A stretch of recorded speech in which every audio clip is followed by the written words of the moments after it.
Maoist పార్టీని అంతమొందించడమే ధ్యేయంగా operation green hunt కు 2009లో కేంద్ర ప్రభుత్వం శ్రీకారం చుట్టింది. మోదీ సర్కార్ కొలువు తీరాక ఆపరేషన్ గ్రీన్ హంట్ రూపం మార్చుకుని ఆపరేషన్ ప్రహార్, ఆపరేషన్ కగార్ గా కొనసాగుతోంది. మావోయిస్టులను తుదముట్టించేందుకు కేంద్ర ప్రభుత్వం చేస్తున్న ఖర్చు ఎంత?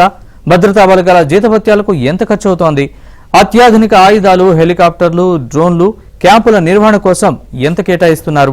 మావోయిస్టులపై చర్యలకు గత 15 ఏళ్లుగా 1,50,000 కోట్లు ఖర్చు చేసిన మాట నిజమేనా? దేశం నడిబొడ్డున అంతర్యుద్ధం ఎవరి కోసం జరుగుతోంది? వచ్చే ఏడాది మార్చి 31 నాటికి మావోయిస్టు రహిత భారతదేశం అంటూ డెడ్ లైన్ పెట్టిన కేంద్ర హోంమంత్రి అమిత్ షా పంతం నెగ్గుతుందా? ఆయా అంశాలపై ABN spotlight.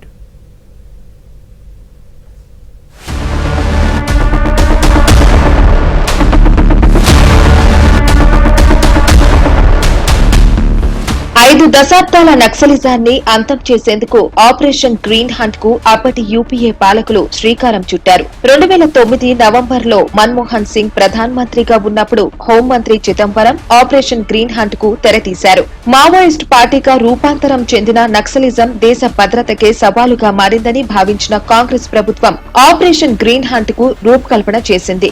Central reserve police force, CRPF కు చెందిన జవాన్లను ఆపరేషన్ గ్రీన్ హంట్ కు కేటాయించింది.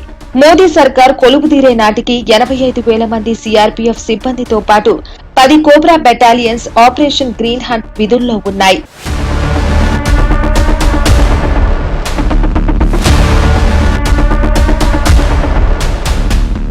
మోదీ సర్కార్ కొలువుదీరిన తర్వాత ఆపరేషన్ గ్రీన్ హంట్ రూపం మారి ఆపరేషన్ ప్రహార్, యాంటీ నక్సల్స్ కార్యకలాపాలు వేగం పుంజుకున్నాయి.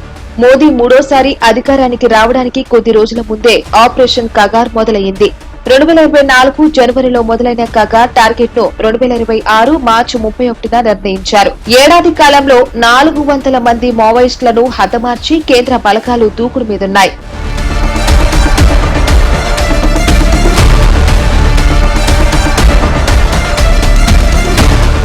మావోయిస్టుల కంచుకోట అబూస్ మడ్ ఇప్పుడు భద్రతా దళాల హస్తగతమైంది. మావోయిస్టులను తెలంగాణ సరిహద్దు కర్రెగుట్టల్లోకి తరిమేశారు. సరిహద్దుల్లో ఉన్న కర్రెగుట్టల్లో వారం పైగా కూబింగ్ కొనసాగుతోంది. తుపాకీ తూటాలు, బాంబుల శబ్దాలతో అడవి దద్దరిల్లుతున్నది. రాత్రింపవలు సాగుతున్న ఈ కూబింగ్ లో కర్రెగుట్టల్లోని సొరంగాలు, గుహలు సవాలుగా మారినట్టు తెలుస్తున్నది. కర్రెగుట్టలపై సహజంగా ఏర్పడిన గుహలతో పాటు మావోయిస్టులు ఏర్పరచుకున్న సొరంగాలు అనేకమున్నట్టు సమాచారం.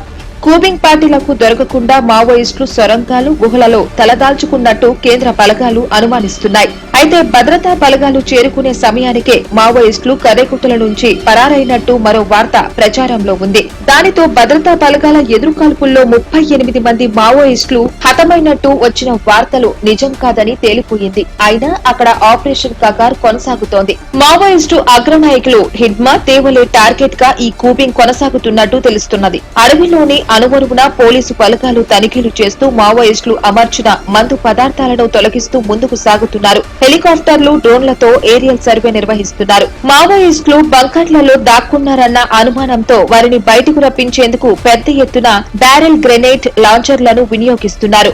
డజన్ల సంఖ్యలో అధునాతన డ్రోన్లతోనూ కొండపై నిశ్చిత పరిశీలన చేస్తున్నారు. ఈ క్రమంలో బలగాలకు సరిపడా సామగ్రిని సిద్ధం చేసి పంపారు. ADG Vivekananda Sinha, CRPF IG Rakesh Agarwal, Bastar IG Sundar Raj తాజా ఆపరేషన్ ను పర్యవేక్షిస్తున్నారు.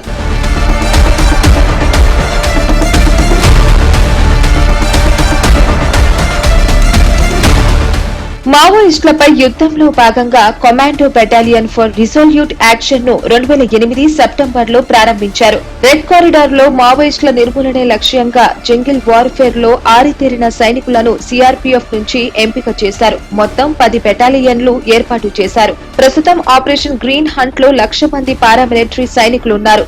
కోబ్రా బెటాలియన్ లో 12,000 మంది ఉన్నారు. 2,500 మంది బస్తర్ ఫైటర్స్ ఉన్నారు. పారామిలిటరీ బలగాలే కాకుండా రాష్ట్ర పోలీసులు, డిస్ట్రిక్ట్ రిజర్వ్ గార్డ్స్ కూడా ఉన్నారు. మొత్తంగా 3 లక్షల మంది భద్రతా బలగాలు యాంటీ మావోయిస్ట్ ఆపరేషన్ లో క్రియాశీలకంగా పనిచేస్తున్నారు.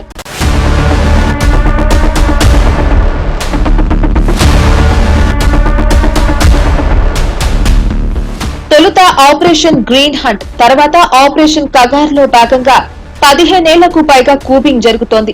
భద్రతా బలగాల జీతభత్యాల కోసం 1,30,000 కోట్ల రూపాయలు ఖర్చు చేశారు. యాంటీ మావోయిస్ట్ ఆపరేషన్ లో అత్యాధునిక ఆయుధాలు, డ్రోన్లు, హెలికాప్టర్లు, ఎంఐ విమానాలు, సిఆర్పీఎఫ్ క్యాంపులు ఏర్పాటు, యాంటీ ల్యాండ్ మైన్ వెహికల్స్, క్యాంపుల నిర్వహణ, ట్రాన్స్పోర్ట్ వెహికల్స్ ఇలా పలు రకాల ఖర్చులు కింద 25,000 కోట్లు పైగానే ఖర్చు చేశారని భద్రతా బలగాల వ్యవహారాల నిపుణులు లెక్కలు చెబుతున్నారు. దానితో మొత్తం ఖర్చు ఎప్పుడో 1,50,000 కోట్లు దాటిపోయింది. సిఆర్పీఎఫ్ జవాన్ కు బేసిక్ శాలరీ నెలకు 35,000 నుంచి 45,000 మధ్య ఉంది. కోబ్రా బెటాలియన్ లో ఉన్న వారికి నెలకు 1,00,000 నుంచి 1,50,000 జీతం ఉంది. భద్రతా బలగాల జీతభత్యాల కింద గత 15 ఏళ్లుగా లెక్కలు చూస్తే ఔరా అనాల్సిందే.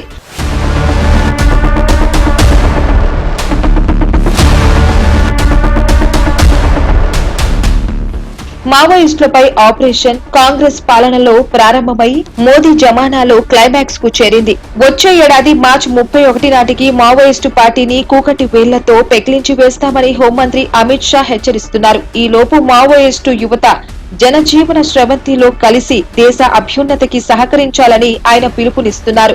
आज मैं फिर से एक बार छत्तीसगढ़ के मुख्यमंत्री, गृहमंत्री, उनके डीजीपी, उनकी पूरी टीम को हृदय से बधाई देना चाहता हूं, क्योंकि जनवरी से अब तक लगभग 194 नक्सली छत्तीसगढ़ में सुरक्षा बलों के साथ मुठभेड़ में मारे गए हैं, 801 गिरफ्तार हुए हैं और 742 ने आत्मसमर्पण किया है। मैं देश भर में नक्सलवाद के साथ जुड़े हुए युवाओं को आज के इस सम्मेलन के माध्यम से अपील करना चाहता हूं, चाहे नॉर्थ ईस्ट हो, चाहे कश्मीर हो, चाहे वामपंथी उग्रवादी क्षेत्र हो, सब जगह लगभग कुल मिलाकर 13,000 से ज्यादा लोगों ने हथियार छोड़े हैं और मेन स्ट्रीम में शामिल हुए हैं। यहां पर जो आज भी नक्सली युवा हथियार लेकर ये नक्सलवाद की प्रवृत्ति में लिप्त है, मेरा उनसे आग्रह से विनती है कि हथियार छोड़िए, मेन स्ट्रीम में आइए। सभी राज्यों ने आपके पुनर्वसन की योजनाएं, बहुत ल्यूक्रेटिव योजनाएं बनाई हैं, इसका फायदा लीजिए और देश के विकास में आपका योगदान दीजिए। 1969 పశ్చిమ బెంగాల్ నక్సల్స్ బరిలో పుట్టి తెలంగాణ గడ్డపై జైత్ర యాత్ర సాగించిన మావోయిస్టు ఉద్యమాల్లో మనోళ్లే నాయకులుగా ఉన్నారు. అలాంటి ఉద్యమం ఇప్పుడు ఆఖరి గడియల్లో ఉందన్న అనుమానాలు కలుగుతున్నాయి.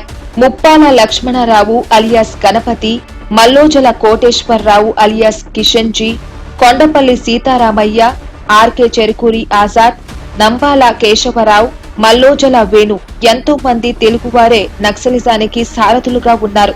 ఇప్పుడు వారంతా వయోభారంతో ఇబ్బంది పడుతున్నారు. ప్రభుత్వాలు చేపట్టిన అభివృద్ధి కార్యక్రమాలు మారుమూల ప్రదేశాలకు కూడా చేరడంతో ఉద్యమంలో చేరేవారు లేక మావోయిస్టు పార్టీ కొన ఊపిరితో కొట్టుమిట్టాడుతోంది. లక్షల మంది పారామిలిటరీ దళాలు యుద్ధ విమానాలతో విరుచుకుపడుతుంటే పోరాడే శక్తి లేక శాంతి చర్చలకు తెల్ల జెండా ఊపుతోంది.